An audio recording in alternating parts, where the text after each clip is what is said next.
ମୁଁ ୟୁନିକ୍ କମଳାକାନ୍ତ ପୁଣି ଥରେ ଏକ ସୁନ୍ଦର ଶିକ୍ଷଣୀୟ ଦେଖିଲା ଶିଖିଲା ଭଳି ଅମୂଲ୍ୟ ଶିକ୍ଷାରେ ଭରପୁର ଥିବା ଗୋଟିଏ ଛୋଟିଆ ଭିଡ଼ିଓ ଉପସ୍ଥାପନା କରୁଅଛି।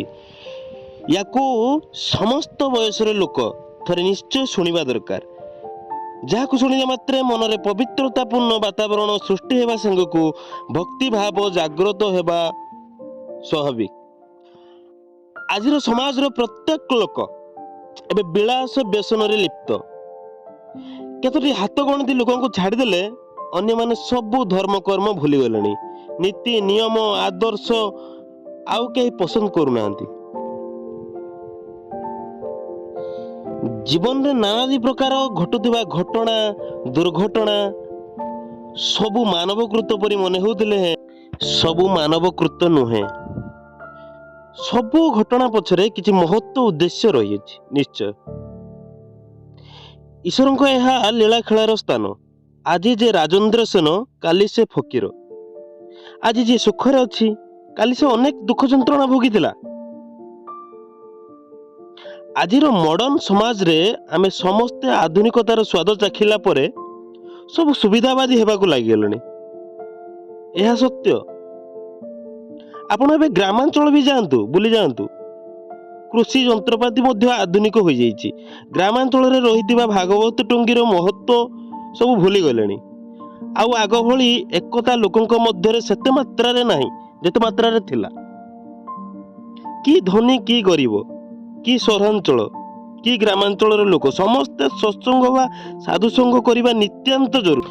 ମନୁଷ୍ୟ ନିଜ ଭାଗ୍ୟକୁ ନିଜେ ହିଁ ଗଢ଼ିଥାଏ, ଅନ୍ୟ କେହି ଗଢ଼ି ଦିଏ ନାହିଁ।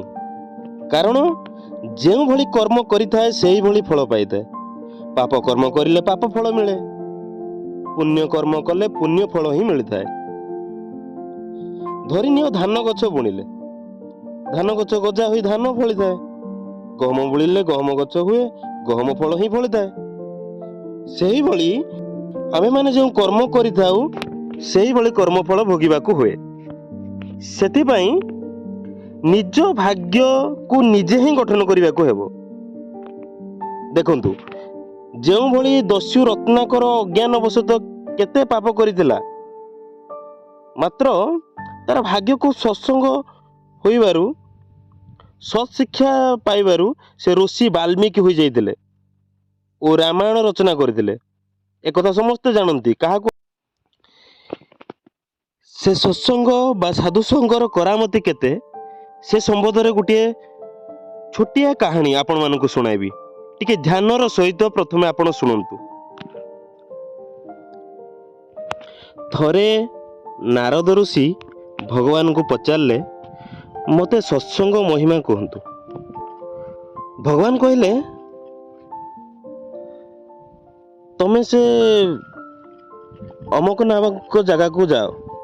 ସେଠାରେ ଗୋଟେ ନର୍ଦ୍ଦମା, ନାଳ ନର୍ଦ୍ଦମାରେ ସେ ମହିଳାରେ ଏକ କୀଟ ପଡ଼ି ଛଟପଟ ହୋଇ ଗଡ଼ୁଛି। ତାକୁ ଯାଇ ପଚାର, ସେ କୀଟ ସତ୍ସଙ୍ଗ ମହିମା କହିବ। ତାପରେ ନାରଦ ଯାଇ ସେଠାକୁ ପହଞ୍ଚିଲେ।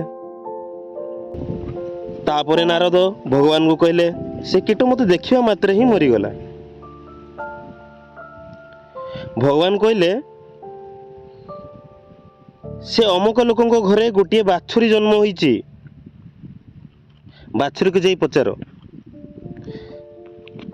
ସେ ଘରକୁ ଯାଇ ବାଛୁରୀକୁ ଦେଖିବା ମାତ୍ରେ ବାଛୁରୀ ବି ମରିଗଲା। ସେ କଥା ଭଗବାନଙ୍କୁ କହିବାରୁ ଭଗବାନ କହିଲେ, ତମେ ଅମକ ଘରକୁ ଯାଅ, ତାର ଏକ ଶୋକ ପକ୍ଷୀ ଅଛି, ତାକୁ ପଚାର, ସେ କହିବ। ତାପରେ ସେ ଶୋକ ପକ୍ଷୀ ପାଖକୁ ନାରଦ ଗଲେ। ନାରଦ ସେ ଶୋକ ପକ୍ଷୀକୁ ଦେଖିବା କ୍ଷଣେ ଶୋକ ପକ୍ଷୀଟି ବି ମରିଗଲା। ତାପରେ ଭଗବାନଙ୍କୁ ଏସବୁ ବିଷୟରେ କହିବାରୁ ଭଗବାନ କହିଲେ, ତମେ ଅମକ ରାଜା ଘରକୁ ଯାଅ।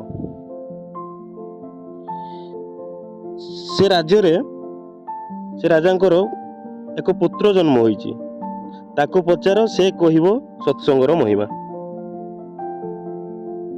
ମାତ୍ର ନାରଦ ଏ କଥାରେ ଟିକିଏ ପ୍ରଶ୍ନ କଲେ।